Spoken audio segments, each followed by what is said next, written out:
दयाकारं दान्तं धर्मप्रवर्तकं प्रणमामि दयानन्दं मदाचार्यवरं परम्। शांति मंत्र। ॐ वाङ् मे मनसि प्रतिष्ठिता मनो मे वाचि प्रतिष्ठितम् आविराविर्म एधि वेदस्य म आणीस्तः श्रुतं मे मा प्रहासीः अनेनाधीतेन अहोरात्रान् सन्दधामि ऋतं वदिष्यामि सत्यं वदिष्यामि तन्मामवतु तद्वक्तारमवतु अवतु माम् अवतु वक्तारमवतु वक्तारम्। ॐ शान्ति शान्ति शान्ति। अनुभूति प्रकाश 8मो अध्याय।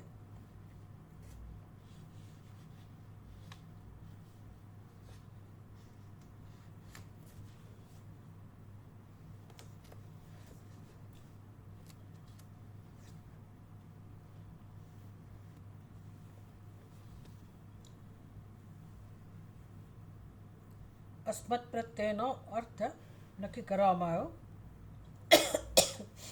ઇન્દ્ર કહે છે કે મામ જાનીહી, મને જાણવો એ મનુષ્ય માટે હિતતમ છે।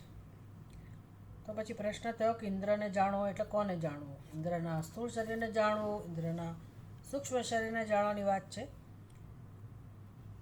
તો એ તો બેમાંથી એક ના હોઈ શકે, કારણ કે હિતતમમ જ્ઞાનમ દુઃખ અભાવો અત્ર વર્ણ્યતે। હિતતમ જ્ઞાન એનું કહેવાય કે જે જાણવાથી દુઃખ હંમેશ માટે નાશ પામે। જ્યારે ઇન્દ્રનો જે સ્થૂળ દેહ છે એ તો દુઃખ રોગાદિજમ, દુઃખનું કારણ છે, રોગનું કારણ છે। રોગ હોય એટલે દુઃખ જન્મવાનું જ છે। તો એ આપણા શરીર સ્થૂળ શરીરની વાત હોય કે પછી ઇન્દ્રના સ્થૂળ શરીરની વાત હોય, એટલે આપણા કરતાં ઓફકોર્સ ઇન્દ્ર તો ઘણા ચડિયાતા છે, દેવયોનીમાં છે, દેવતામાં છે, અને દેવતાઓના પણ રાજા છે। એટલે એક દેવતાનો જે મહિમા હોય એ મહિમાની વાત નથી અહીંયા। એટલે દેવતાના મહિમાને જાણવાથી મનુષ્ય દુઃખમાંથી મુક્ત થાય એવો ઉપદેશ નથી કરી રહ્યા। એટલે ખાસ સમજાવે છે કે દેવતા ભલે હોય ઇન્દ્ર, પણ ઇન્દ્ર એવું નથી કહી રહ્યા કે તમે મને જાણો, અર્થાત મારા દેવ સ્વરૂપને જાણો, દેવત્વને જાણો, એવો ઉપદેશ નથી કરી રહ્યા। અને એમનું જે સ્થૂળ શરીર છે એ પણ છેવટે તો કોઈ પણ સ્થૂળ શરીર હોય તો એ રોગનું કારણ બને છે। એટલે સ્થૂલ દેહે દુઃખમ રોગાદિજમ ભવેત। પછી સૂક્ષ્મ શરીરની વાત કરી। સૂક્ષ્મ દેહે પુણ્ય પાપ કૃતમ ભયમ। તો સૂક્ષ્મ શરીરની અંદર તો પુણ્ય પાપ રહેલા છે, એટલે ત્યાં પણ ભયનું કારણ છે। તો ઇન્દ્રનું સૂક્ષ્મ શરીર છે એને જાણવાની વાત છે કે સ્થૂળ શરીરને જાણવાની વાત છે? કયા હુંને જાણવાની વાત છે? તો કે ઇન્દ્રનો જે હું છે એ હું અને આપણો હું જે ભિન્ન નથી, ઇન્દ્રનો હું અને બ્રહ્મનો હું, આત્માનો હું જે ભિન્ન નથી, એટલે કે આત્મા ભિન્ન નથી। પરમાત્માનો હું કહો, બ્રહ્મ અને આત્મા ભલે આપણું આત્મ સ્વરૂપ હોય, પણ જેને આપણે પરમાત્મા કહીએ છીએ એ પરમાત્માનો અહમ સ્વરૂપ હુંપણું અને જીવનું હુંપણું, એમાં કોઈ ભેદ નથી। એ સૃષ્ટિમાં કોઈ પણ જીવની વાત કેમ ના હોય, તો જીવમાં ભેદ હોય, જીવત્વમાં ભેદ હોય। જીવત્વને કારણે જે જીવની ઉપાધિ, જેમાં સૂક્ષ્મ શરીરમાં અહમભાવ છે એને આપણે જીવત્વ કહીએ છીએ, તો એમાં ભેદ હોઈ શકે। પશુ પક્ષી નું શરીર હોય, મનુષ્યનું શરીર હોય કે કોઈ પણ શરીર હોય, એમાં ભેદ હોઈ શકે, પરંતુ જે એનું અધિષ્ઠાન છે આત્મા, એ કોઈનું પણ શરીર કેમ ના હોય, કોઈ પણ જીવ કેમ ના હોય, એનો આત્મા એ એક જ છે। માટે ઇન્દ્રના આત્માને જાણવો, ઇન્દ્રને જાણવો એટલે ઇન્દ્રના આત્માને જાણવો, જેનાથી આપણું આત્મ સ્વરૂપ પણ આપણને સમજાય અને એમાં ક્યારેય કોઈ વખતે કોઈ દુઃખનો સ્પર્શ નથી। એટલે હંમેશ માટે દુઃખ અભાવ અત્ર વર્ણ્યતે, હંમેશ માટે જેમાં દુઃખનો અભાવ રહેલો છે. એટલે આવા આત્માને જાણવો એ મનુષ્ય માટે હિતતમ છે. આપણે યાદ રાખવાનું છે કે બધા માટે આત્માને જાણવો જ હિતતમ હોય, ભલે ને દેવતાઓ કેમ ના હોય. દેવતાઓને કેમ છૂટ આપી છે? દેવતાઓ શ્રેષ્ઠ યોનિમાં છે, ઉર્ધ્વ યોનિમાં છે, અને એ તો પોતાના પુણ્યને ભોગવી રહ્યા છે. તો એને મોક્ષ જોઈતો હોય તો એને તે આત્મા સ્વરૂપને જાણવાની જ જરૂર હોય. મોક્ષ તો એના માટે એક જ છે. આત્માને જાણવો એના માટે પણ હિતતમ હોય, અને પશુ પક્ષીઓ માટે પણ હિતતમ આત્મા જ છે, આત્માનું જ્ઞાન. હવે કોઈ આત્મા વગરનું તો નથી, એટલે એવું ના કહી શકાય કે પશુ પક્ષીઓ જ્યારે મનુષ્ય બને ને આત્માને જાણી શકે. દેવતાઓ આત્મા વગરના છે, અને માટે એ મનુષ્ય બને પછી આત્માને જાણે એ પ્રકારની વ્યવસ્થા નથી સમજાવી રહ્યા આપણને. આવું કશું નથી. આત્મા સર્વત્ર છે, અને આત્મા વગર કોઈનું અસ્તિત્વ જ ના હોય. અને બધાનો આત્મા એ જ પૂર્ણ બ્રહ્મ છે. જે પરમાત્મા સ્વરૂપ છે એ જ આત્મરૂપે છે. એટલે કીડી મચ્છર માખી કે વિકરાળ પશુઓ, રાક્ષસો, દેવતાઓ, બધાનું આત્મા સ્વરૂપ એક જ છે, અને બધાને આત્મજ્ઞાનની જ જરૂર છે. બધા માટે હિતતમ વસ્તુ આત્માને જાણવો એ જ છે. બધાને શરીર પ્રાપ્ત થયા છે, એ ઉર્ધ્વયોની હોય, અધોયોની હોય કે મિશ્ર, એ બધાને જે જન્મ પ્રાપ્ત થયો છે બતાવે છે કે એને આત્મા તો છે જ, પણ એમના આત્માનું જ્ઞાન નથી. એટલે મોક્ષ માટે એમના માટે પણ હિતતમ વસ્તુ તો આત્માનો બોધ જ છે, સ્વાત્મ બોધ. પરંતુ યાદ રાખવાનું છે કે એ લોકો આત્માને જાણી શકે એવી વ્યવસ્થા નથી. પશુ પક્ષી પણ પોતાના આત્માને જાણી શકે એવી વ્યવસ્થા નથી. એને ભગવાને એ પ્રકારની બુદ્ધિ આપી જ નથી. એટલે મનુષ્યની ઉપાધિની વિશેષતા આપણે સમજવાની જરૂર છે કે જે બુદ્ધિનો ઉપયોગ આપણે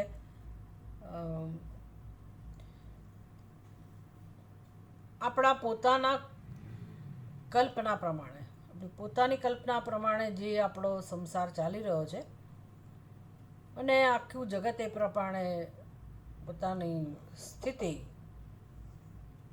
એટલે પોતાની દુનિયા એમાં મસ્ત છે, વ્યસ્ત છે, નિમગ્ન છે.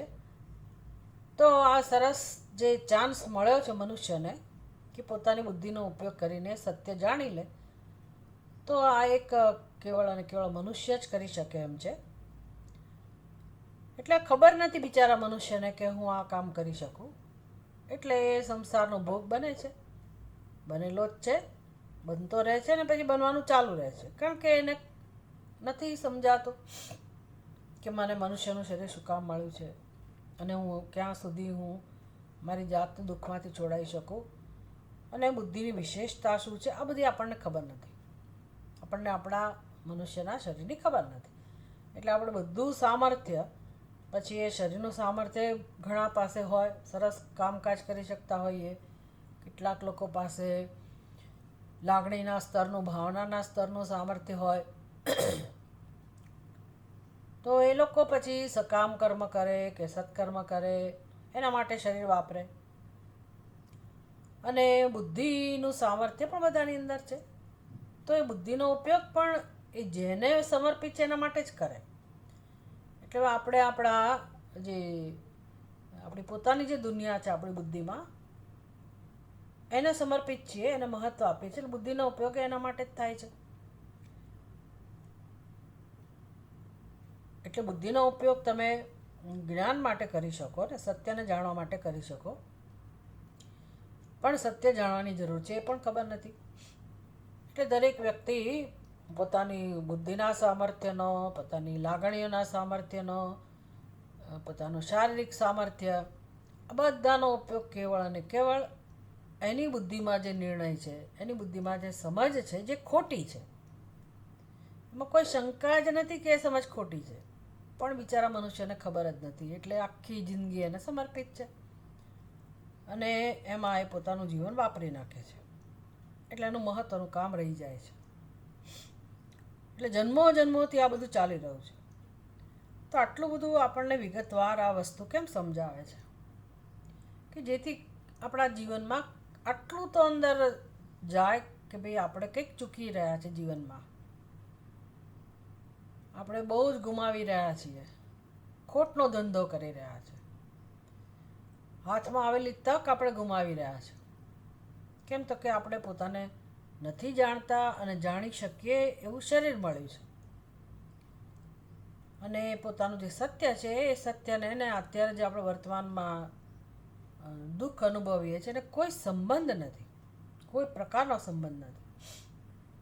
અને આપણને દુઃખી રહેવું ગમતું હોય તો બરાબર છે, આપણે કંઈ નવી સમજ ના મેળવીએ તો ચાલે, પણ આપણે છોડી જ નથી શકતા આપણા વિચારોને, આપણી સમજને, આપણી જે આદતો છે, આપણી રહેણી કરણી છે, એમાં આપણને ક્યાંય કોઈ પ્રકારે કશું ખોટું લાગતું નથી. એટલે આ કામ તો ભયંકર મુશ્કેલ છે, એમાં કોઈ શંકા જ નથી.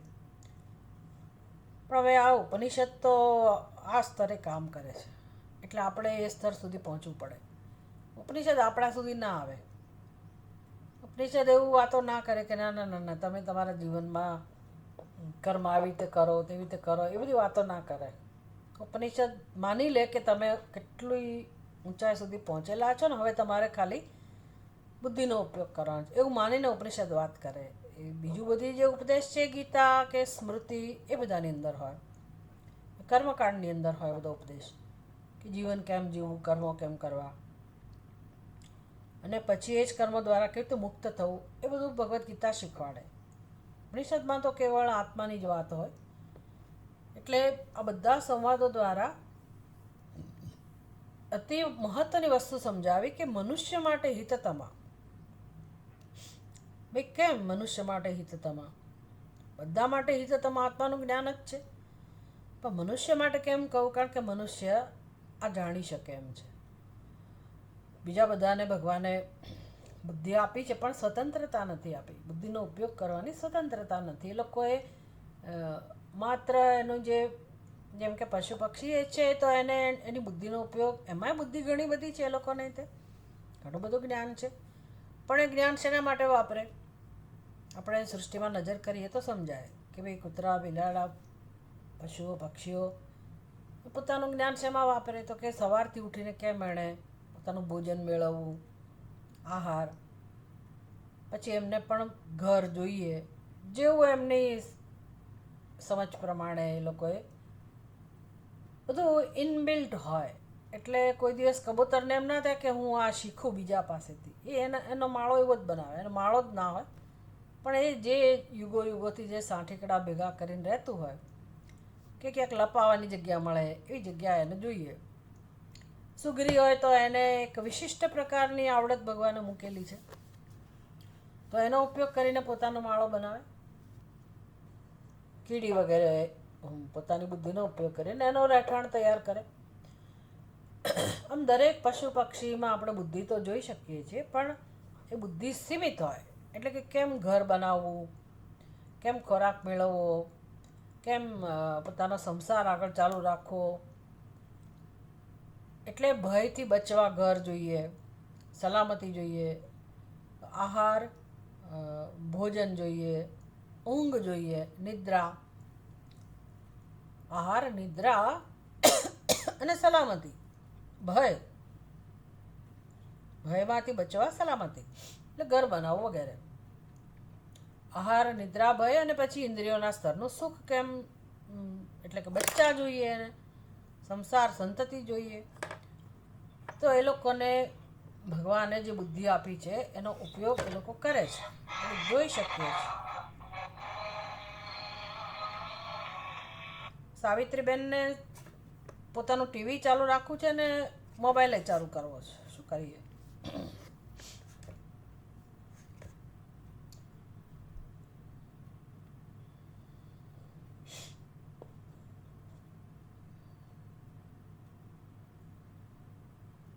તો પશુ પક્ષીઓને જે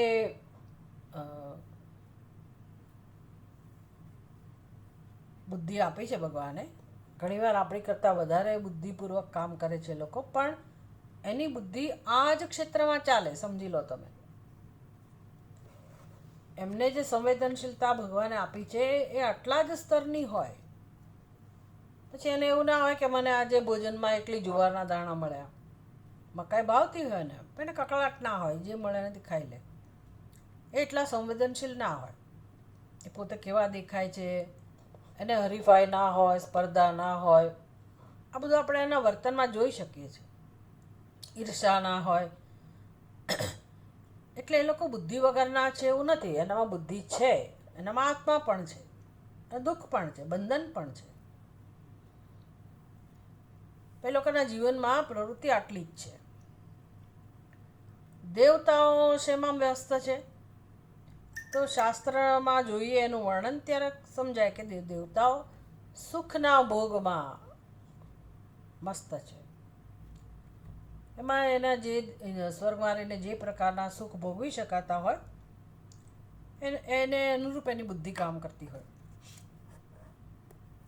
મનુષ્ય એવો છે કે જેને હજારો પ્રશ્નો છે, પાર વગરના પ્રશ્નો છે. એની અંદર સંવેદનશીલતા છે. એની અંદર કામ હોય, ક્રોધ હોય, લોભ હોય, મદ હોય, માત્સર્ય હોય, ઈર્ષા હોય, સ્પર્ધા હોય, ડિપ્રેશન હોય, મહાન બનવાની ઈચ્છા હોય, મહેચ્છાઓ હોય, ખૂબ આગળ વધવું હોય, પરાક્રમશાળી બનવું હોય, સિદ્ધિ પ્રાપ્ત કરવી હોય, સૌથી મહાન બનવાની ઈચ્છા હોય, આગળ વધવાની ઈચ્છા હોય. આ બધું માણસની અંદર છે. એટલે માણસનું વ્યક્તિત્વ જુદા પ્રકારનું છે. વળી એને એના દરેક કર્મોમાં સ્વતંત્રતા આપી છે. ભાઈ ભલે મારા ભાગ્યમાં કદાચ દુઃખ હોય, અમુક ભોગવવું પડતું હોય, પણ હું નવું કર્મ એવું કરી શકું કે જેથી મારું ભવિષ્ય સારું બને. મારી બુદ્ધિનો ઉપયોગ હું કરી શકું. અને બુદ્ધિ દ્વારા આપણે ઘણું બધું જાણી પણ શકીએ કે મારા જીવનનું પ્રયોજન શું છે, હું ક્યાં સુધી આગળ વધી શકું, કેટલું જ્ઞાન પ્રાપ્ત કરી શકું. આ દરેકની બુદ્ધિમાં ભગવાને સામર્થ્ય મૂકેલું છે. પણ જુઓ, મનુષ્યના જીવન તરફ નજર નાખીએ, એટલે કે આપણા જીવન તરફ નજર નાખીએ તો સમજાય કે આપણે શેમાં મસ્ત છીએ. ખૂબ કામ કરીએ છીએ સવારથી સાંજ, કોણ નથી કરતું? ખૂબ પ્રવૃત્તિ કરીએ છીએ. કોઈ પણ પ્રકારની પ્રવૃત્તિ કેમ ના હોય, ભારતમાં રહેતો માણસ હોય કે પછી આફ્રિકામાં રહેતો હોય કે અમેરિકામાં રહેતો હોય, પછાત દેશમાં રહેતો હોય કે વિકસિત દેશમાં રહેતો હોય, ગમે ત્યાં રહેતો હોય, માણસની પ્રવૃત્તિ તમે જુઓ. બુદ્ધિમાન હોય, ધનવાન હોય, ભણેલો હોય, અભણ હોય, આ હોય તે હોય, પ્રવૃત્તિ જે કરે છે એની પ્રવૃત્તિ કયા પ્રકારની છે, એની બુદ્ધિનો ઉપયોગ, બુદ્ધિનો સામર્થ્ય જે આપ્યું છે ભગવાને, એનો ઉપયોગ એ શેમાં કરે છે? તો કે પશુ પક્ષીઓ જે પ્રવૃત્તિ કરે છે એ જ પ્રવૃત્તિ મનુષ્ય કરે છે. આહાર, નિદ્રા, ભય ને મૈથુન. પશુ પક્ષીઓ અને મનુષ્યમાં શું ફેર? પશુ પક્ષીઓને એવી ઈચ્છા જ ના થાય કે આજે પૂરણપોળી ખાઈએ, કે આજે ઢોકળા ખાઈએ, કે આજે ઉપવાસ કરીએ, કશું ના હોય. મનુષ્યને બધી ઈચ્છા જન્મે, આજે નથી ખાવું, ઉપવાસ કરવો છે, એવી ઈચ્છા જન્મે, એવું કરી શકે એમાં. અને નહીંતર ભોજન કયા પ્રકારનું, કેવી રીતે ખાવું, ક્યાં ખાવું, કોની સાથે ખાવું, બધી વ્યવસ્થા મનુષ્યના જીવનમાં હોય.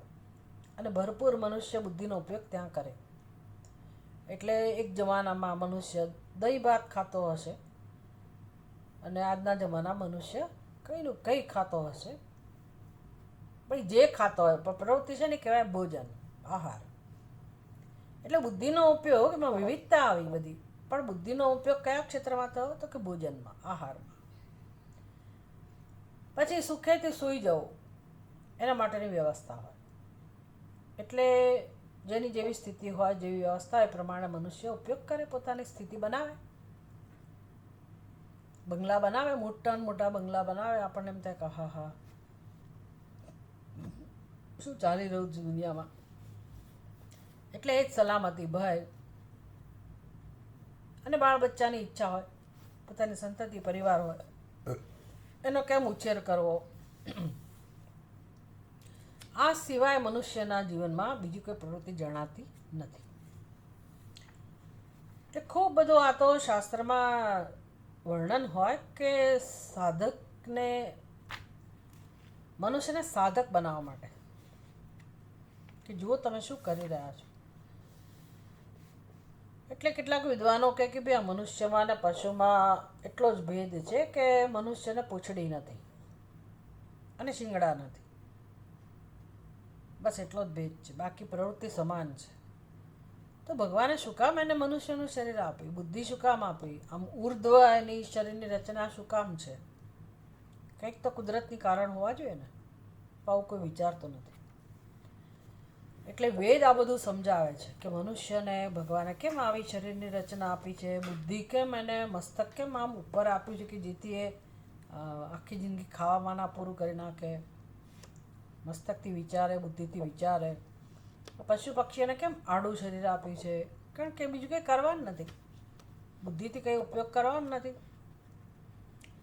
અને ભગવાને બુદ્ધિ મૂકેલી જ છે ઇનબિલ્ટ, દરેકને પોતપોતાના ખોરાક વિશેની સૂઝ છે જ. સિંહ વાઘ હોય તો એ માંસની જ શોધમાં હોય, શિકારની શોધમાં જ હોય. અને જે આપણા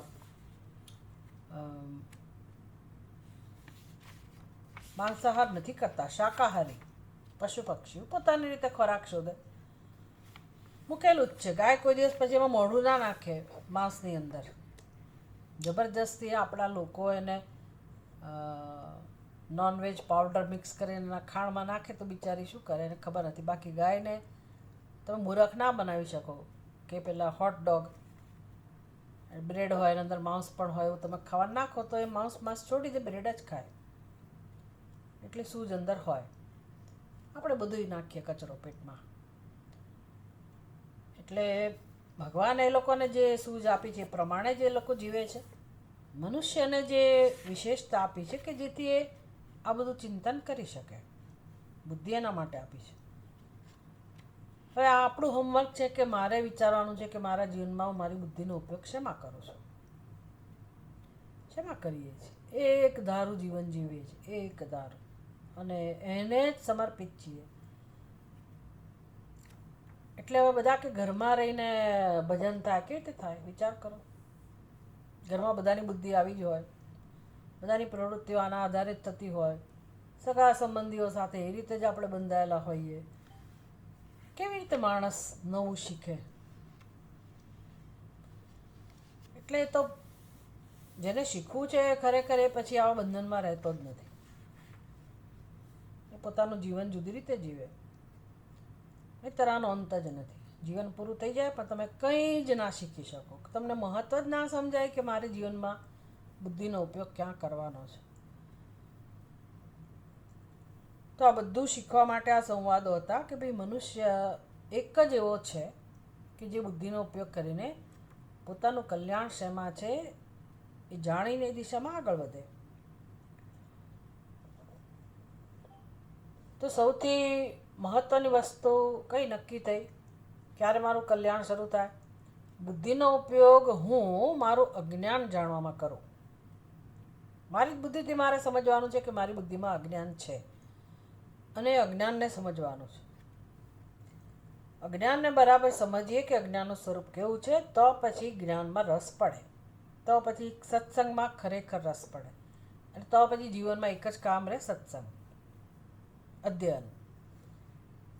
એટલે અત્યારે શીખ્યા હોય તો બાકીના સમયમાં આપણે એના વિશે ચિંતન કરવાનું રહે, બીજું શું. જીવન બદલાઈ જાય માણસનું. તો ઇન્દ્ર આ બધું સમજાવી રહ્યા છે પ્રતરદનને કે હે પ્રતરદન, તું જાણવા ઈચ્છતો હતો કે મનુષ્ય માટે હિતતમ વસ્તુ કઈ છે, કે સ્વાત્મબોધ હિતતમ. કેમ? તો કે જો આ આત્મા જે છે એમાં ચિદાત્મન દુઃખ અભાવ, ચિદાત્મા જે સ્વરૂપ છે એ હંમેશા દુઃખથી મુક્ત છે, સુખ દુઃખ બંનેથી પાર છે. એને ઓળખવાની જરૂર છે, એને જ ઓળખવાની જરૂર છે. બીજું બધું કેમ નહીં ઓળખવાનું? તો કે બીજું કશું છે જ નહીં, ખરેખર વસ્તુ એવી છે. બીજું બધું જે છે ને એને આપણે કહીએ છીએ કે આત્માથી બીજું છે, પણ એ આપણે એને જુદી રીતે ઓળખીએ છીએ એટલે એ છે એવું લાગે છે. હવે તમે દોરડાને સાપ સમજી બેઠા હો તો કહેવું પડે કે ભાઈ સાપે છે અને દોરડું છે. ખરેખર સાપ ને દોરડું છે તો કોના માટે સાપ છે? જે દોરડાને નથી જાણતો એના માટે. જે દોરડાને જાણે જ છે એ કહેશે કે દોરડા સિવાય કંઈ છે જ નહીં. એટલે પછી પહેલો માણસ શું કહે, હા હા મને સાપ દેખાય છે ને એ ખરેખર દોરડું જ છે. એટલે આપણે એમ કહે ને બધું બ્રહ્મ જ છે, તો કે હા મારા બાળકો બ્રહ્મ જ છે ને, મારો પરિવાર એ બ્રહ્મ જ છે ને, બધું બ્રહ્મ જ છે ને. આવું લોકો સમજતા હોય છે. એટલે સાપની જગ્યાએ તમને ફૂલની માળા દેખાતી હોય છે તો દોરડું જ. કોઈકને ફૂલની માળા દેખાય, કોઈને સાપ દેખાય, કોઈને ભૂછિદ્ર દેખાય, કોઈને પાણીની ધારા દેખાય. તો જેને ખબર છે કે અહીંયા દોરડું જ છે તો એ શું કહે છે? જે છે એ દોરડું જ છે. કારણ કે એ કંઈ બધાને કહેવા ના બેસે કે અહીંયા પાણીની ધારા મિથ્યા છે ને પેલું મિથ્યા છે ને ફૂલની માળા મિથ્યા છે ને. કહેવાની રીત છે, કહી શકે કે જે છે દોરડું જ છે, દોરડા સિવાય કંઈ નથી. પણ જે ફૂલની માળા સમજે છે એ તો એવું જ સમજવાનું ને કે હા તમે કહો છો બરાબર છે, ફૂલની માળા પણ શું છે તો કે દોરડું જ છે. કોઈ ભૂછિદ્ર દેખાતું હોય તો એ શું કહે છે કે હા તો દોરડું જ છે. હવે દોરડામાં કંઈ કોઈને ગમે નહીં, બ્રહ્મ તો ગમે એવી વસ્તુ છે ને, એટલે આપણે એમ કે બધું બ્રહ્મ જ છે. મારામાં બ્રહ્મ છે ને હું જેને મારા સમજું છું એમાં બ્રહ્મ છે, સર્વત્ર બ્રહ્મ છે, બસ સમજાઈ ગયું. ભાઈ એવું નથી. જે છે દોરડું છે એટલે શું થયું? જે સાપ દેખાય છે સાપ નથી, દોરડું સાપના રૂપમાં દેખાય છે. તો કરવાનું તો રહ્યું ને કામ કે ભાઈ હું દોરડાને જાણું. એમ અત્યારે મારી બુદ્ધિમાં એવો ખ્યાલ છે કે હું જીવ છું અને બાકીનું બધું જગત છે. અને પાછી બ્રહ્મને જાણવાની ઈચ્છા છે, ભગવાનને જાણવાની ઈચ્છા છે. અને શ્રુતિ કહે છે ભગવાનને ઓળખો, બ્રહ્મને જાણો. શ્રુતિ કહે છે સર્વમ ખલુ ઇદમ બ્રહ્મ, જે છે બ્રહ્મ જ છે. એટલે આપણે પછી એમ થાય કહો બરાબર છે, તો મારી સમજ પ્રમાણે જે છે ને એ પણ બ્રહ્મ જ છે.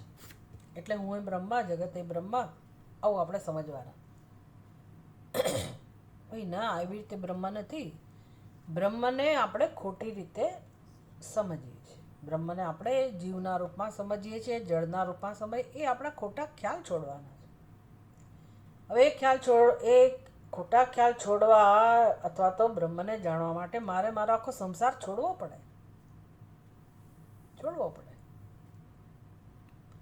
એટલે મારું જીવન, મારી પ્રવૃત્તિઓ બધી સંસારને ધ્યાનમાં રાખીને છે. તો બધી પ્રવૃત્તિઓ છોડવી પડે. ભાઈ જેટલું જરૂરી છે એટલું કરવું. બાકી મારે સમય મારો આ સમજ માટે આપવો પડે. તો આપણે તો એ તો સંસારમાં કોઈ પ્રકારનું પરિવર્તન લાવવા તૈયાર નથી, કોઈ રીતે નથી લાવવા માગતા. ઘણીવાર તો લાવી શકીએ એમ નથી, પણ આપણી ઈચ્છા જ નથી. ખરેખર તો વસ્તુ એ છે આપણી ઈચ્છા જ નથી. આપણે માનીએ છીએ પરવશ છીએ. નહીંતર માણસ મોટા ભાગનો સમય આના માટે આપે. ભલે બાકીના કર્મો એને કરવા પડતા હોય તો કરે, વ્યવહાર કરે, પણ એની રુચિ, એનો પ્રેમ, એનું કમિટમેન્ટ શેના માટે હોય તો કે સમજવા માટે.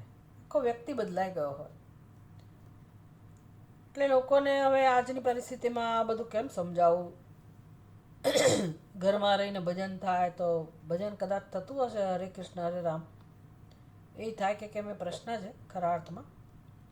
પણ આ ચિંતન તો ન જ થાય, એ તો સ્પષ્ટ છે, ન જ થાય.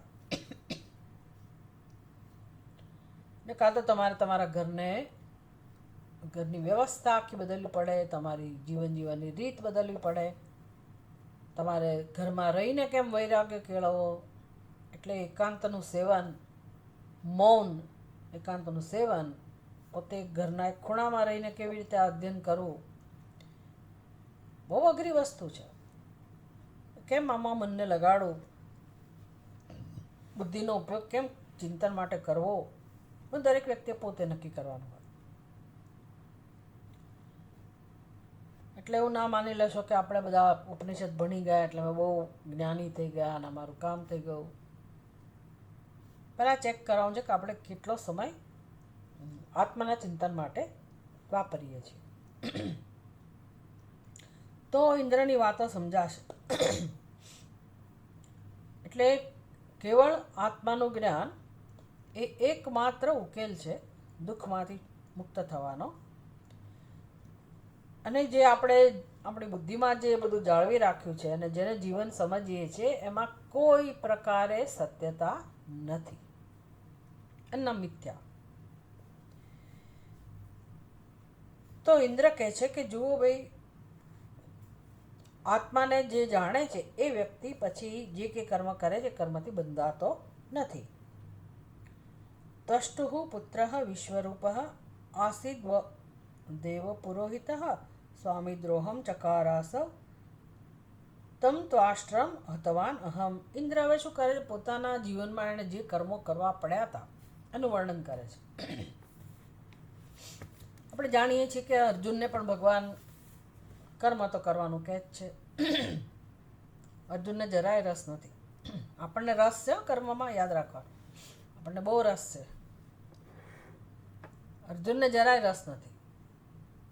ભગવાન કહે છે કર્મ કરવાનું છે. તો આપણને એવું લાગે કે આપણે અર્જુન કરતાં વધારે સમજદાર છીએ. અર્જુનને કેમ રસ નથી? કારણ કે હવે એને દુઃખમાંથી મુક્ત થવામાં રસ છે. અને યુદ્ધરૂપી કર્મથી કોઈ પ્રકારે એને સુખ શાંતિ જણાતા નથી કે આવું કરવાથી કે મને સુખ મળે એવું લાગતું નથી. પહેલાં લાગતું હતું. હવે અર્જુન કહે છે કે મને નથી લાગતું ભગવાન કે આ કર્મ કરવાથી મને સુખ કે શાંતિનો અનુભવ થાય. હા, વિજય મળે, પ્રતિષ્ઠા મળે, સ્થાન મળે સમાજમાં, ભૌતિક સુખ ઘણું બધું મળે, એ બધું જરૂર મળે યુદ્ધ કરવાથી. પણ અર્જુન કહે છે મને હવે એમાં રસ નથી. મને રસ છે દુઃખમાંથી મુક્ત થવામાં. આપણે આપણી પરીક્ષા કરવાની કે આપણને શેમાં રસ છે. તો કે દુઃખમાંથી મુક્ત થવું છે, પણ હજી આપણે એવું માનીએ છીએ કે આ બધું મળી જાય તો દુઃખ ક્યાં રહેવાનું. અર્જુન કહે છે આ બધું મળી જાય તો દુઃખ તો રહેશે જ. એ એટલું સમજી શકે છે.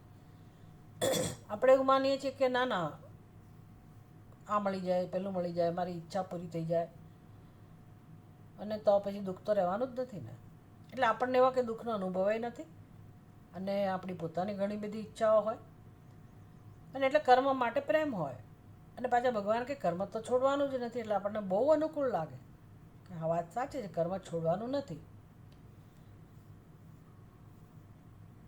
એટલે ગીતા સમજવી પણ ઘણી અઘરી છે. તો પછી અર્જુનને ભગવાન જ્યારે કર્મ કરવાનું કહે છે તો અર્જુનનું કર્મ તો હિંસાનું કર્મ છે. આપણા કે કર્મો હિંસાવાળા નથી એટલે આપણને કર્મો ગમે, બરાબર છે. પણ અર્જુનને તો એક તો ભોગ નથી જોઈતા, ભૌતિક સિદ્ધિ હવે નથી જોઈતી, દુઃખમાંથી મુક્ત થવું છે અને આ દુઃખ ઉત્પન્ન કરાવે એવું કર્મ જે છે હિંસા, યુદ્ધ, એ નથી કરવું. તો સ્વાભાવિક છે, અર્જુનનો વિચાર બરાબર છે. હિંસા શું કામ કરવાની, પાપ શું કામ કરવાનું. એટલે આપણને આપણા કર્મો ગમે છે કારણ કે એમાં કંઈ પાપ છે નહીં, હિંસા છે નહીં. અને ભગવાન કહે છે કરો એટલે આપણને બધું બરાબર લાગે છે. પણ અર્જુનનું કર્મ તો યોગ્ય નથી જ ને. એ તો ઉપરથી પાપ લગાડે એવું કર્મ છે, બીજાને હિંસા થાય એવું કર્મ છે. તો અર્જુન ના પાડે છે તો બરાબર છે ને કર્મ કરવાનું. ભગવાન કહે છે કે અર્જુન કર્મ તો તારે કરવાનું જ છે, પણ એનો અર્થ એવો નહીં કે તારે મોક્ષ પ્રાપ્ત નથી કરવાનો.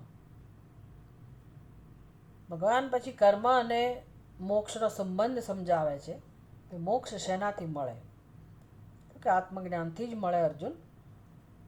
અને કર્મ જે આવ્યું છે તારે કેવી રીતે કરવાનું છે, તો કે આત્મજ્ઞાન પ્રાપ્ત કરવા માટે કર્મ કરવાનું છે. આપણે સંસારને ચાલુ રાખવા કર્મ કરીએ છીએ. ભગવાન જે કર્મ શીખવાડે છે કે શેના માટે શીખવાડે છે? મોક્ષ માટે. આપણે બંધન માટે કર્મ ચાલુ રાખીએ છીએ, બંધનવાળા છીએ, કર્મથી બંધન મળેલું છે અને કર્મ એવી રીતે કરીએ છીએ કે બંધન વધતું જાય છે. અર્જુન હવે બંધન નથી માગતો. હવે એને અર્જુનને બંધન નથી જોઈતું. એટલે કહે છે કે ભગવાન હું કર્મ નહીં કરું. આપણે તો કર્મ છોડવાય નથી, કર્મ ચાલુ રાખવા છે, આપણી રીતે જ કરવા છે. અને ભગવાન કહે છે કર્મ કરો એટલે આપણને કંઈ ખોટું લાગતું નથી. અર્જુનને બહુ દુઃખ થાય છે કે ભગવાન હું હવે આવું હિંસાવાળું કર્મ શું કામ કરું.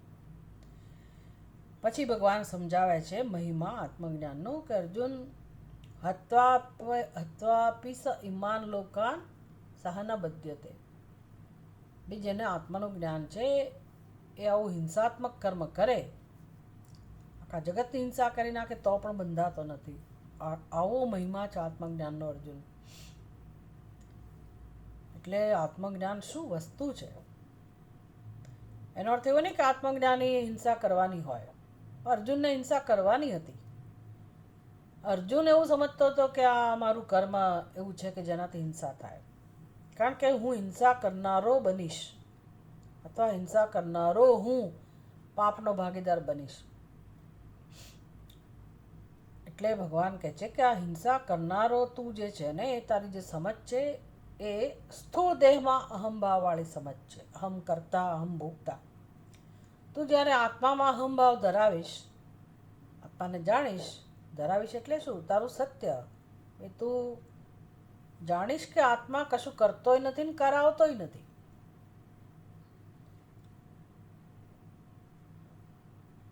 હું જ્યારે જાણી લઈશ કે આત્મા કર્મ કરતો જ નહોતો ક્યારેય, જ્ઞાન થયા પછી નથી કરતો એવું નહીં, પહેલાંય આત્મા કોઈનોય આત્મા ક્યારેય કર્મ કરી શકે એમ જ નથી. આત્મા કર્મ કરતો જ નથી, માટે એ ભોગવતો પણ નથી. જ્યારે આપણી બુદ્ધિમાં મેં કર્યું, હું કરીશ, કરું છું, હું ભોગવીશ, મેં ભોગવ્યું, આમ કરતા ભોગતા એવી સમજ છે.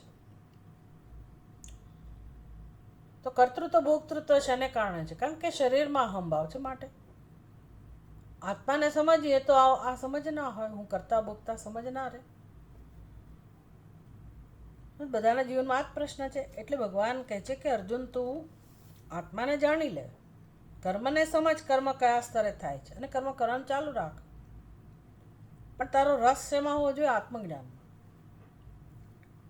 ઇન્દ્ર કે એ જ વસ્તુ સમજાવી રહ્યા છે પ્રતર્દનને કે ભાઈ પ્રતર્દન, ગમે તેવું કર્મ કરવાથી, સત્કર્મ કરવાથી પુણ્ય કર્મ અને દુષ્કર્મ કરવાથી પાપ ફળ મળે છે. તો માણસના જીવનમાં કાં તો સત્કર્મ હોય, કાં તો દુષ્ટ કર્મ હોય, એટલે કાં તો ધર્મ હોય, કાં તો અધર્મ હોય, એને અનુરૂપ કર્મ હોય. તો ધર્મનું ફળ પુણ્ય અને અધર્મનું ફળ પાપ, એ ચાલુ જ રહેવાના. પુણ્ય એટલે સુખ અને પાપ એટલે દુઃખ. તો જેટલું દુઃખ ભોગવીએ છીએ આપણા કરેલા અધર્મનું પરિણામ છે, પાપનું પરિણામ છે. અને જેટલો સુખ ભોગવીએ છીએ એ બધું પુણ્યનું પરિણામ છે, સત્કર્મનું પરિણામ છે. અને એ ક્રમ ચાલુ છે, જન્મ મૃત્યુ આપણને પ્રાપ્ત થાય છે. તો મુક્ત કેમ થવું? તો કે આત્મા જે કર્મ કરતો જ નથી અને એ જ તમારું સત્ય છે, તો શું કામ તમે પોતાને કરતા કહો છો? તો આત્મા જેવો છે એવો જાણી લો, તો પછી આ કર્તૃત્વ જતું રહેશે, પછી કર્મ નહીં બાંધે. એટલે પ્રતર્દનને કહે છે કે પ્રતર્દન, આ આત્મતત્વ એવું છે કે એમાં પુણ્ય પાપનો સ્પર્શ નથી, ધર્મ અધર્મનો સ્પર્શ નથી, માટે સુખ દુઃખ સ્પર્શતા નથી, માટે જન્મ મૃત્યુ સ્પર્શતા નથી. આવું અજ્ઞાન છે. અને મારો આત્મા જેવો છે એવો તારો આત્મા છે, તું તો તારા આત્માને ઓળખી લે. એટલે પોતાનું દ્રષ્ટાંત આપે છે કે મેં જ્યારે આટલો બધો સંહાર કર્યો, ઇન્દ્રને કરવો પડ્યો, એ રાજા છે, એને એનું કર્તવ્યનું પાલન કરવાનું હોય, તો એવું એણે ક્રૂર કર્મ કર્યું છતાં પણ મને એનો સ્પર્શ ના થયો. કેમ? તો કે હું જાણું છું કે મારું આત્મ સ્વરૂપ કયું છે, અને અત્યારે રાજા તરીકે મારે જે કર્મ કરવાનું છે એ કરવું પડ્યું. પણ એ કરવા છતાંય મને કોઈ રીતે કર્મ બાંધતું નથી. ત્વષ્ટ્રાદીનામ વધે અપી, મને કોઈ ભય નથી, મારા આત્મ સ્વરૂપને કોઈ એક કુકર્મનો ભય નથી, હિંસાનો ભય નથી. પછી એ જે કથા હતી એ કહેવામાં આવી 14મા શ્લોકમાં, 15મા શ્લોકમાં, કે કેવી રીતે એ દેવતાઓનો જે પુરોહિત વિશ્વરૂપ છે એની હત્યા કરવી પડી. ત્વાષ્ટ્રમ હતવાન અહમ, કે મેં આ ત્વાષ્ટ્રની હત્યા કરી. ત્વાષ્ટ્ર એટલે ત્વષ્ટાનો પુત્ર, ત્વાષ્ટ્ર. કેમ એની હત્યા કરવી પડી? તેની કથા છે આખી પુરાણોમાં. કે એક તો એ તો હતો ત્વષ્ટનો પુત્ર, પણ એની જે માતા હતી ને એ રાક્ષસી હતી, રાક્ષસ કુળમાં જન્મેલી હતી. એટલે પછી જ્યારે જ્યારે યજ્ઞ કરાવે, પુરોહિત તરીકે યજ્ઞનું કામ કરાવે, તો ત્યારે નિયમ એવો હોય કે જે આહુતિ આપવાની હોય, યજ્ઞના જે કંઈ કર્મો કરવાના હોય, તો જેણે તમને બોલાવ્યા હોય યજ્ઞ કરવા માટે, તમે એના પૂરતું જ કામ કરી શકો. એ વખતે જે એને યજમાન કહેવાય, જેણે યજ્ઞનું આયોજન કર્યું હોય અને બ્રાહ્મણને બોલાવ્યા હોય, તો એ એટલા કલાક પૂરતા કે એટલા એ કર્મ જ્યાં સુધી પૂરું ના થાય ત્યાં સુધી એ યજ્ઞ કરાવનાર જે બ્રાહ્મણ છે એ બંધાઈ જાય યજમાન સાથે. એટલે એની ડ્યુટી એટલા કલાક પૂરતી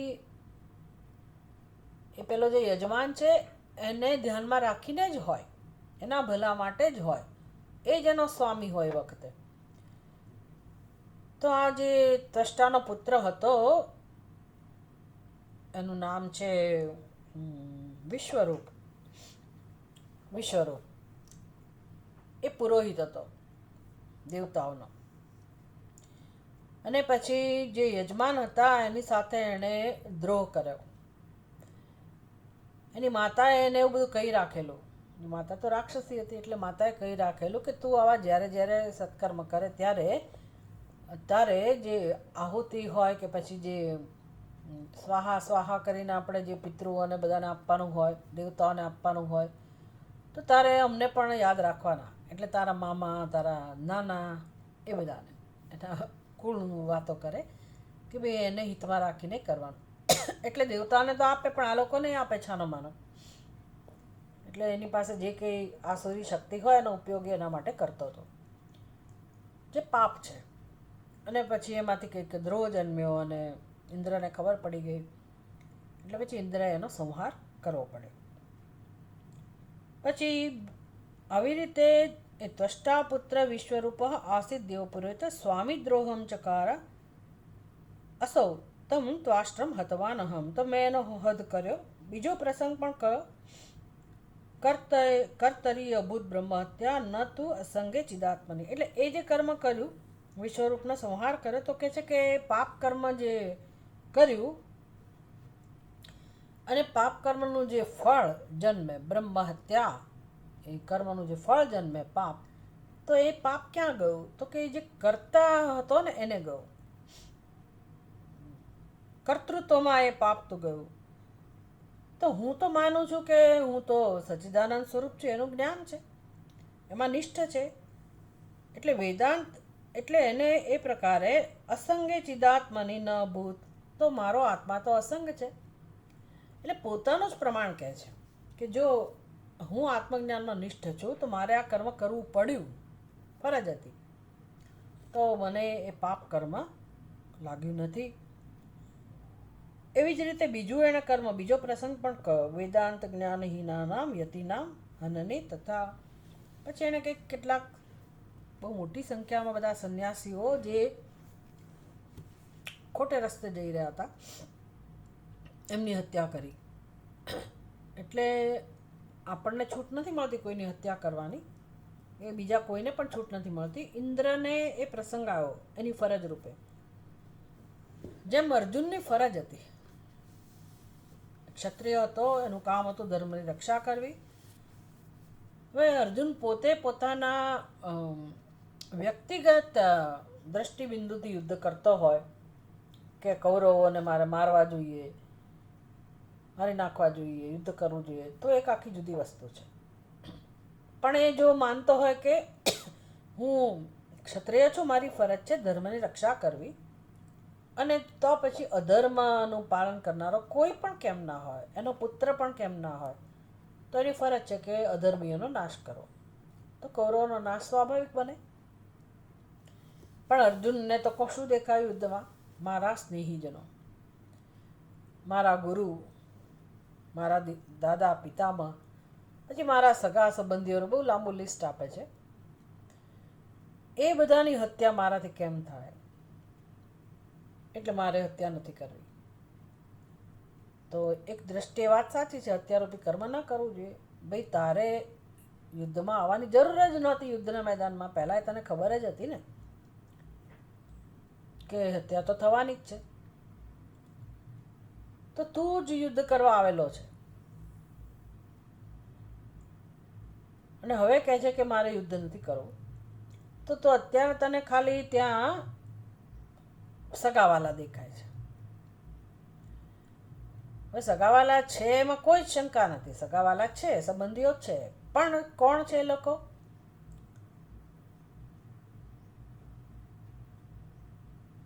પરિત્રાણાય સાધુના વિનાશાય છે દુષ્કૃતા. તો દુષ્કૃતિઓ છે સામે, અધર્મીઓ સામે છે. તું બધાને ઓળખે છે કે કેવી રીતે એ લોકો અધર્મનું પાલન કરેલું છે. અને તું રાજા છે, ક્ષત્રિય છે, તો ક્ષત્રિય રાજાની ફરજ છે કે ભાઈ અધર્મીઓને દૂર કરવા, એનો નાશ કરવો. અને ભગવાનની યોજના છે, બધું જ છે. ધારો કે ભગવાન ના હોય તોય અર્જુનને યુદ્ધ કરવું એ જ એનું ફરજ હતી, પણ એ ફરજમાંથી ચ્યુત થઈ ગયો અને લાગણીમાં આવી ગયો, જે આપણને સાચી જ લાગે. અને એક રીતે જોવા જાઓ તો એને યુદ્ધ ન જ કરવું હોય તો એ પહેલેથી સમજવું જોઈતું હતું કે ભાઈ હા, હું વૈરાગ્ય લેવા ઈચ્છું છું, મારે સંન્યાસ જોઈએ છે, હવે આમાં રસ નથી અને માટે યુદ્ધ નથી કરો, તો બરાબર હતું. એ લઈ શક્યો હોત, સાધુ બની શક્યો હોત. પણ યુદ્ધના મેદાનમાં આવ્યા પછી તમે એમ કહો કે હવે મારે યુદ્ધ નથી કરવું, તેનું કારણ આખું જુદું છે. એટલે હવે તું પોતે કર્મ હાથમાં લીધા પછી એ છોડી રહ્યો છે. તો ભગવાન કહે છે કે ભાઈ તારી ફરજ છે યુદ્ધ કરવું એ, પણ ભગવાન મને પાપ લાગશે તો શું? એટલે ભગવાન કહે છે કે જો આત્મજ્ઞાન હોય તો મનુષ્યને કોઈ કર્મ સ્પર્શતું નથી. આત્મજ્ઞાન ન હોય તો પણ નથી જ સ્પર્શતું. એવું નહીં સમજવાનું કે આત્મજ્ઞાન પહેલાં કર્મ સ્પર્શે છે. આત્માને તો કર્મ નથી જ સ્પર્શતો, પુણ્ય કે પાપ. અને છતાંય બધાને દુઃખી છે કર્મ કરવાથી, કર્મનું ફળ ભોગવી રહ્યા છે. તો એનું શું કારણ છે? કારણ કે આત્માને ખોટી રીતે સમજે છે. બસ એક અહમ કરતા જ્યારે સમજીએ તો એની સાથે બીજી સમજ હોય અહમ ભોગતા. એટલે હવે કર્મ તો બિચારા નિર્દોષ છે, એ ફરજ પ્રમાણે આપણે જે કરવાનો એ કરીએ, પણ આપણે કર્મને સમર્પિત છીએ. એટલે શું? આપણે પોતાને કરતા કહીએ છીએ. બસ આ તકલીફ છે. શકટનો ભાર જેમ શ્વાન તાણે. હું કરું એ જ અજ્ઞાનતા. શકટનો ભાર જેમ શ્વાન તાણે. તો પછી હવે મારે કર્મ કરવા કે ના કરવા, શું કરવું? આત્મા કર્મ કરતો જ ના હોય તો શું મારે કર્મ કરવું જ નહીં? ભગવાન કહે છે ભાઈ કર્મ કર્યા વગર નહીં ચાલે. એટલે કેટલું સમજવાનું છે જીવનમાં. ભાઈ કર્મ શેના માટે છે, શેના દ્વારા થાય છે, શું કામ કરવા જોઈએ, ક્યાં સુધી કરવા જોઈએ, આ બધું સમજવાનું છે. ભાઈ અજ્ઞાન હતું, નહોતી જ ખબર ત્યાં સુધી ભલે બધું કર્યું. હવે કર્મમાં કેવી રીતે પરિવર્તન લાવવું? તો કે હવે કેવા કર્મો કરવા? તો હવે જે આપણો ઘરનો બોજો ચલાવવા માટે, વ્યવહાર ચલાવવા માટે જે દોડધામ કરતા હતા એવા કર્મોની જરૂર ના હોય. કેવા કર્મો જોઈએ? તો કે જેટલી જરૂર છે એટલા જ કર્મો જોઈએ, વગર મફતના કર્મો ના જોઈએ, નહીંતર એનો અંત જ નથી. તો મારા મનને સમજાવવા માટે મનના સ્તરે કર્મોની જરૂર છે, જેમાં પૂજા પાઠ, ઉપાસના, જપ. તો વધારે કર્મો આ હોય. આપણે સૌથી ઓછો ભાગ આના માટે રાખીએ કે આટલા પાઠ થઈ ગયા, આટલી જપ થઈ ગયા.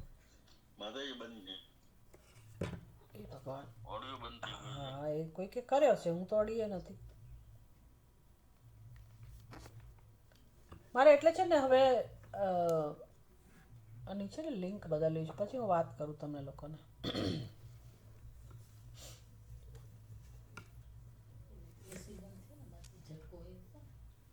એમાંથી એમાં ના થાય કંઈ, એને કારણે કંઈ તો લાઇટ ગઈ.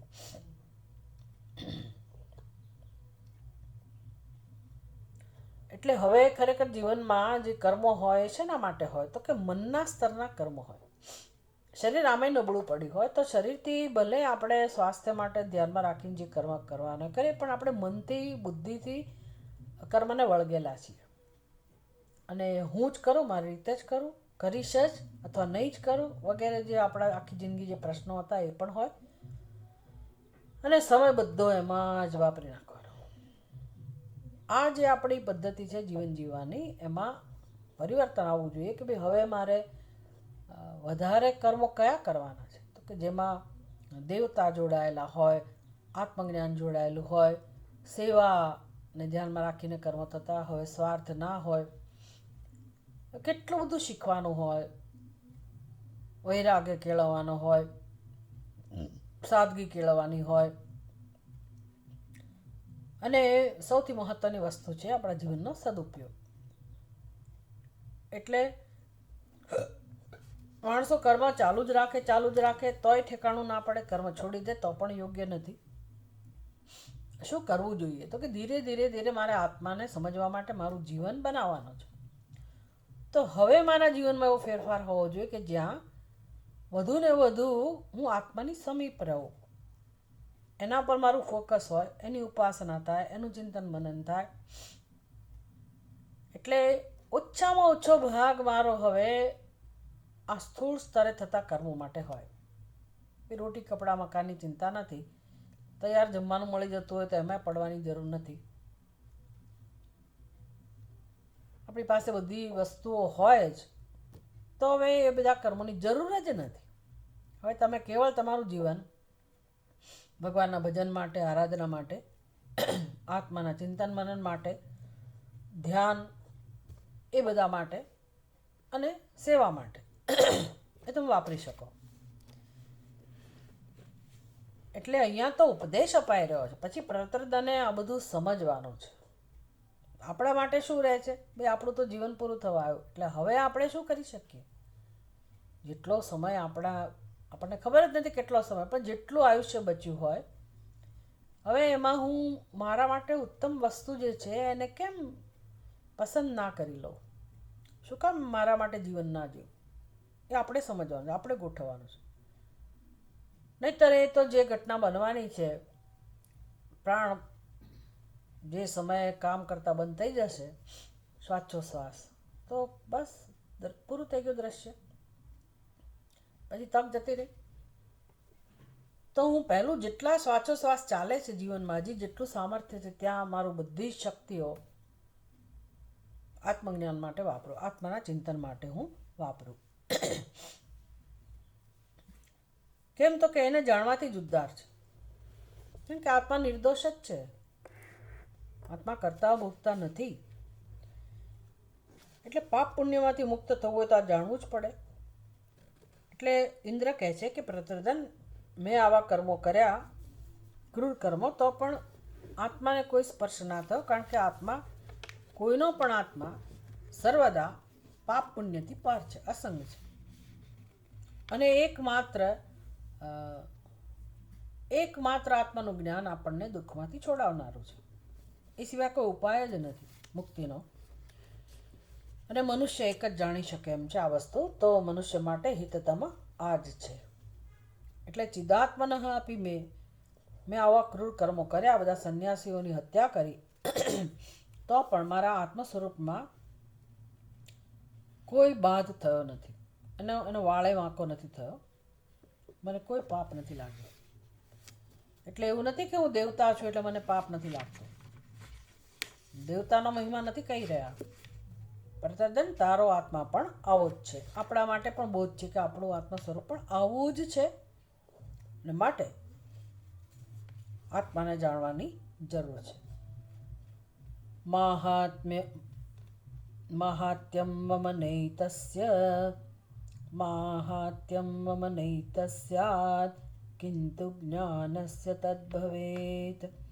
અન્યોપી માં ચિદાત્માનં વેત્તિ ચેત તત્ફલં ભવેત.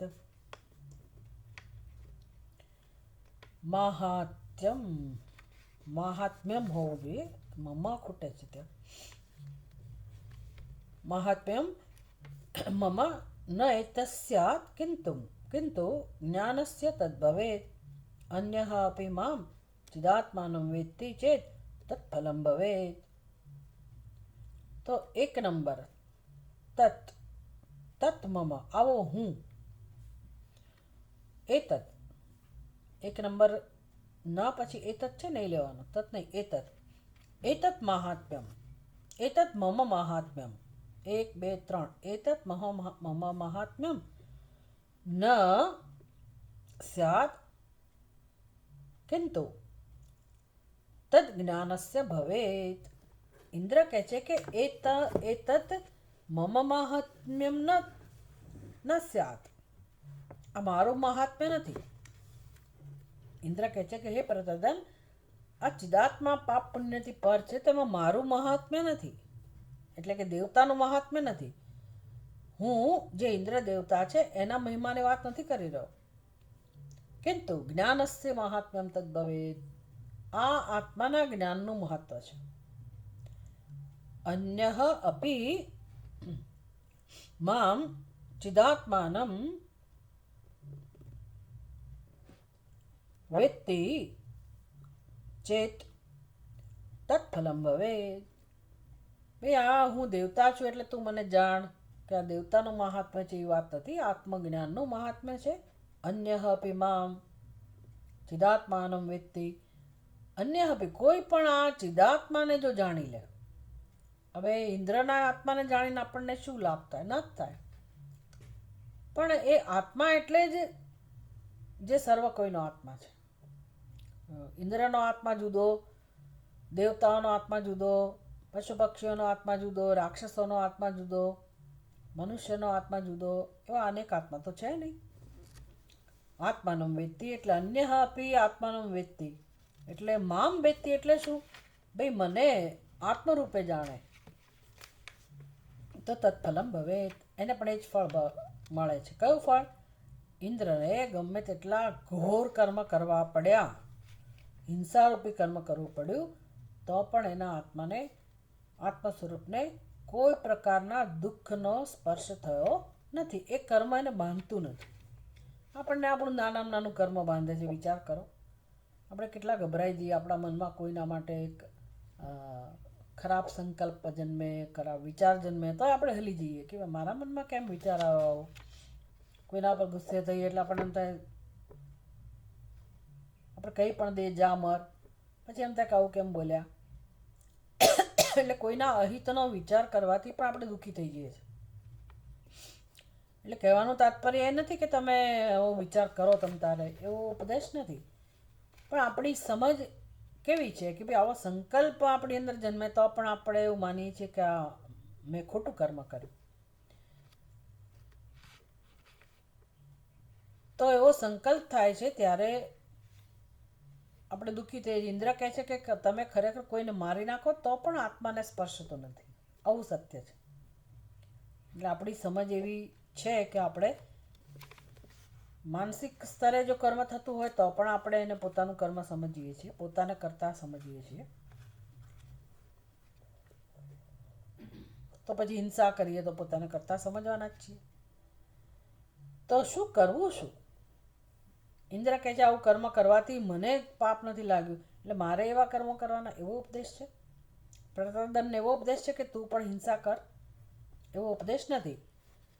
સમજની વાત છે. જો હું મારી સમજ નહીં બદલું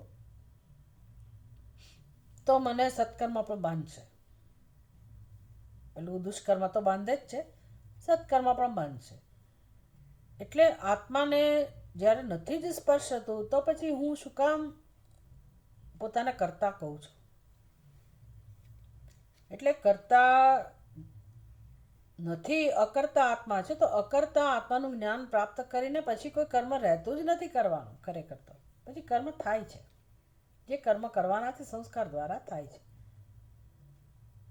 અને આમે કર્મ થાય છે એ બધું સમજવું પડે આપણે.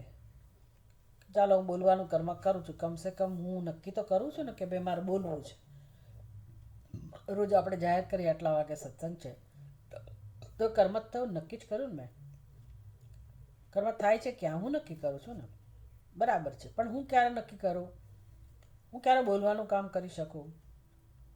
બોલાતું હોય ત્યારે, બોલવાની વ્યવસ્થા હોય ત્યારે. બોલવાની વ્યવસ્થા ક્યારે હોય? શ્વાસોચ્છ્વાસ ચાલતા હોય, શરીરમાં પ્રાણ હોય તો પછી.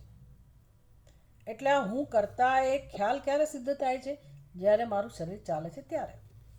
તો શરીર ચલાવનાર, શ્વાસોશ્વાસ જે ચલાવી રહ્યો છે એણે આ બધી વ્યવસ્થા આપી. તો ખરેખર કર્મ માટે જવાબદાર તો જે છે કોણ છે? તો કે પ્રકૃતિ છે. આખી વ્યવસ્થા છે. થઈ રહ્યા છે, સર્વત્ર કર્મ થઈ રહ્યા છે. એટલે મારી સમજ જો સ્પષ્ટ થાય કે ભાઈ બોલવા છતાંય હું નથી બોલતી, બોલવાની વ્યવસ્થા છે, તો મારો રોલ શું છે? મારી સમજ, મારું જ્ઞાન, મારી સમજ સુધારવાની છે. જ્યાં સુધી શ્વાસોશ્વાસ ચાલે છે, શરીરમાં પ્રાણ છે, ત્યાં સુધી હું બોલી શકું છું. પણ હું બોલી શકું છું એ મારો ખ્યાલ છે, ખાલી ખ્યાલ જ છે, અથવા મારે વ્યવહારમાં એવું કહેવું પડે. પણ ખરેખર બોલવા માટે શું છે? તો કે બોલવાની વ્યવસ્થા છે. બોલવાનું કામ થઈ રહ્યું છે. સર્વત્ર આ જ વ્યવસ્થા છે. જગતમાં જે કંઈ થઈ રહ્યું છે, જે કંઈ પ્રવૃત્તિઓ જણાય છે, એ બધું થઈ રહ્યું છે. કોની સન્નિધિમાં? પરમાત્માની સન્નિધિમાં, આત્માની સન્નિધિમાં. એટલે આપણો કર્તૃત્વ જે છે ને એને સુધારવાનો છે. એટલે એવું નહીં કે હું પછી મારો આત્મા કરતા છે એટલે હું બોલું જ નહીં. બોલવાનું તો રહેવાનું જ છે, બોલવું જ પડશે. પણ હું નથી બોલતી એ પણ મારું કર્તૃત્વ છે, હું બોલું છું એ સમજ પણ મારું કર્તૃત્વ છે. સમજ બદલવાની છે. પછી ભલે ને આપણે બોલીએ, બોલવા માટે શરીર છે, મન છે, બુદ્ધિ છે, તો બોલીએ તો કેવું બોલીએ, ક્યાં બોલીએ, ક્યારે બોલીએ, કેટલું બોલીએ, હવે શીખવાનું છે. ક્યારે બોલીએ, ક્યારે ના બોલીએ, શું કામ બોલીએ, અને આપણે ખરેખર બોલતા નથી. આત્મા જ્યારે નથી જ બોલતો તો પછી શું કામ હાથે કરીને મેં સંસાર ઊભો કરેલો છે? આ જ શીખવાનું. જે જન્મમાં સમજાય એ જન્મમાં. 1000 જન્મ લાગે તો વાંધો નથી, પણ શીખવાનું તો આ જ છે. એટલે ઇન્દ્ર આટલું સમજાવી રહ્યા છે કે આત્માને કોઈ દોષ લાગતો નથી. એટલે આત્મજ્ઞાન એક જ હિતતમ વસ્તુ છે અને એ સત્ય છે. માટે એવું નહીં કે તમને ચોઈસ આપવામાં આવે કે તમારે આત્માને જાણવો છે કે નથી જાણવો. તમે જો આત્માને જાણશો તો સુખી થશો, એવું નથી. એવું ખરેખર નથી. એનો અર્થ થયો કે ચોઈસ આપી મને, ભાઈ હું કહી શકું કે મારે આત્માને નથી જાણવો, તો હું કોને હું કહું? આત્માને હું આત્મા તરીકે ના સમજું તો કોને હું આત્મા કહું? અનાત્માને. એટલે કોઈક લોકો અનાત્માને આત્મા કહે, કોઈક લોકો આત્માને આત્મા કહે. એવી ચોઈસ આપેલી છે, પસંદગી છે. ભાઈ આખી દુનિયા અનાત્માને આત્મા કહે છે. એનું નામ ગાંડપણ, એનું નામ અજ્ઞાન, અને એ જગતનું કારણ અજ્ઞાન છે. અને જન્મ શેના માટે થયો? તો કે આ જ્ઞાન દૂર કરવા માટે. એટલે હું જો મારા સ્વરૂપને જાણીશ તો જ જન્મ મૃત્યુમાંથી મુક્ત થઈશ, દુઃખમાંથી મુક્ત થઈશ. એટલે મને છૂટ નથી આપતા કે હા તમે હવે જ્યારે જાણવું હોય ત્યારે જાણજો. તમને કહી દીધું કે રસ્તો આ છે, આ જ રસ્તો છે, તમારું સત્ય આ જ છે. પછી તો નથી જાણવું તો કોઈ બીજું શું કરી શકે? કોઈ કરી ના શકે. પણ એનો કે પસંદગી કે નથી આપી તમને. તમારે નથી જાણવો તો એનો અર્થ કે તમારે તક જવા દેવી છે, તમારે દુઃખી રહેવું છે. એવું કોઈ કરે નહીં. બુદ્ધિમાન મનુષ્ય તો ના જ કરે. જેને એકવાર ખબર પડી કે આ જ અજ્ઞાન છે તો માણસ એમાંથી મુક્ત થવા પ્રયાસ કરે. આપણાથી ન થતો હોય તો આપણે ભગવાનને પ્રાર્થના કરી કે ભગવાન હજી મને બળ આપો, મને પ્રેરણા આપો, મને એવી બુદ્ધિ આપો, સામર્થ્ય આપો બુદ્ધિમાં કે જેથી હું આ બધું શીખી શકું. એટલે પછી ભગવાન થાકી જાય અર્જુનને કંઈ કહે ને. પછી ભગવાનને ખબર છે કે હું કંઈ નહીં કરી શકું. એટલે અર્જુનને ભગવાન શું કહે છે? જા તારે જે કરવું હોય તે કર, યથેચ્છસી તથા કરું. તારે જે કરવું હોય કર, મેં તને કહી દીધું. હવે અર્જુનને સમજાઈ ગઈ આ વસ્તુ કે મારી પસંદગીની વાત નથી, મારે જેમ કરવું એમ કરવાનું ભગવાન નથી કહી રહ્યા. એટલે કરીશ્યે વચનમ તવ, ભગવાન તમે કહો છો એમ કરીશ. કારણ કે અર્જુનને સમજાય વસ્તુ. યુદ્ધ કરવા ઊભો થયો, તૈયાર થયો, ભગવાન તમે કહો એમ હું કરીશ. એટલે કે આત્માના જ્ઞાન માટે તૈયાર થયો. વિચાર કરો, યુદ્ધ કરવા તૈયાર થયો એનો અર્થ શું સમજવાનો? આત્માને જાણવા તૈયાર થયો. એને યુદ્ધમાં રસ નથી અર્જુનને, પણ કર્મથી કંઈ એને દોષ લાગવાનો નથી એને સમજાયો. માટે જે કર્મ કરવાનું છે કરું, પણ હું મહત્વ કોને આપીશ? આત્માને જ્ઞાન સમજવા માટે, આત્મજ્ઞાન માટે. એ બધું સમજ્યો અર્જુન. તો આપણે પણ એ જ સમજવાનું છે.